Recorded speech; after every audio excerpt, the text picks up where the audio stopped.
দিয়ে বানানো হচ্ছে নানি রুটি। এই তো জিবলার কি অমৃত স্বাদ। আসসালামু আলাইকুম, কি খবর ভাই ব্রাদার? আশা করি সবাই ভালো আছেন। আজকে আমাদের উদ্দেশ্য হচ্ছে সিরাজগঞ্জ হাড্ডাহাড্ডি লড়াই হবে হাড্ডি নিয়ে। জোনাই নদীর উপর দিয়ে যে ব্রিজ বয়ে গেছে সেই ব্রিজের আমাদের টোল প্লাজার টোল পরিশোধ করতে হলো। প্ল্যান করে ঘুরতে যাওয়া খাইতে যাওয়া এখন পর্যন্ত কোনো প্ল্যানই আমাদের সফল হয়নি, তাই আমাদের সকল প্ল্যানই হুটহাট হয়ে থাকে। আজকেও তার ব্যতিক্রম নয়, কিন্তু দুঃখের বিষয় হলো আজকে আমরা আসছি আর বিদ্যুৎ ভয় পেয়ে চলে গেছে। এই জন্য আমাদের অন্ধকারে ভোজন পর্ব শেষ করতে হবে। বিষয়টা হচ্ছে গোলা পানিতে মৎস্য শিকারের মতো। সকিনার মুখের মেকআপের আটা দিয়ে বানানো হচ্ছে নানি রুটি। এদিকে আমাদের জন্য স্পেশাল ভাবে লুকিয়ে রাখা মামার সেই গুপ্তধন বের করে দেখালেন। দেখেই তো জিবলাল লল টলবল করতে শুরু করলো। ঠান্ডা জমে যাওয়া খাজানাগুলোকে পাতিলের পশ্চাদশে আগুন দিয়ে পদ্মা নদীর সুরামদে তাকে চুপনি দিয়ে তোলা হলো। বাকিগুলা টেবিলে বসে থাকলে আমি এখানে এসে পরিদর্শন করতেছি কোনটার ভিতরে সবচেয়ে বড় পিসটা চলে যায়। পিছন থেকে মামাকে বললাম, আমি যে টেবিলটাতে বসবো ওই টেবিলটাতেই বড় দুইটা মাল যেটা আছে সেটা আমাকে দিবা।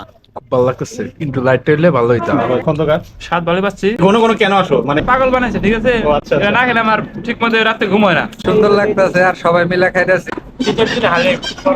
নল্লিখার প্রধান আকর্ষণ হচ্ছে নল্লের ভিতরে ঘনীভূত মালটাকে বের করা, যাকির ফলে পকাত করে মালটা বের হয়ে গেল। শুরু থেকে যদি এটার প্রতি ক্রু দৃষ্টি দিয়েছিল খন্দকার। কথা আছে না, যদি থাকে নছিবে আপনা আপনি আসিবে। কি অমৃত স্বাদ। সবাই যে যার মতো গভীর মনোযোগ দিয়ে খাচ্ছে। আমরা লাইফে কিছু না পারলে গভীর মনোযোগ দিয়ে খাওয়া এবং ঘোরাফেরা করে থাকি, কারণ কাপনের পকেট নাই। আপনি যত টাকা ইনকাম করেন না কেন, সেগুলো যদি উপভোগ করে না যেতে পারেন তাহলে সে টাকাগুলো অন্যজন খাবে। আপনি নিজেও জানেন না বিবাহের পর আপনার নাতির ছেলের নাম কি হবে, কিন্তু আপনি ইনকাম করে যাচ্ছেন তাদের জন্য। বিয়ের কথা শুনতে হিমেলের লজ্জায় মুখ লাল হয়ে গেল, কারণ গত কয়েকদিন যাবত বাসায় নাকি হিমেলের বিয়ের কথা চলতেছে। আমাদের খাওয়া শেষ হয়ে গেলেও খাওয়া শেষ হচ্ছে না খন্দকারের, কারণ এই যে জীর্ণ শীর্ণ বডিটা দেখতেছেন, দেখলে জীর্ণ শীর্ণ মনে হলেও তিনি একাই খেয়ে ফেলেন প্রায় 4 জনের খাবার। অনেক মেয়েকে তিনি প্রপোজ করলে প্রেমের প্রত্যাখ্যান করে দিয়েছে তার খাবার খাওয়ার বর্ণনা শুনে, কারণ তিনি অনেক সময় নিয়ে অনেকক্ষণ অনেক কিছুই খেতে পারেন। শেষ বলে কোনো কিছু নেই, আবার আসতে হবে, তাই আমরা এখন যাওয়ার জন্য প্রস্তুতি নিচ্ছি। দেখা হচ্ছে পরবর্তী কোনো ভিডিওতে। সে পর্যন্ত সবাই ভালো থাকতেন, আর ভালো লাগলে ভিডিওটি অবশ্যই শেয়ার করবেন।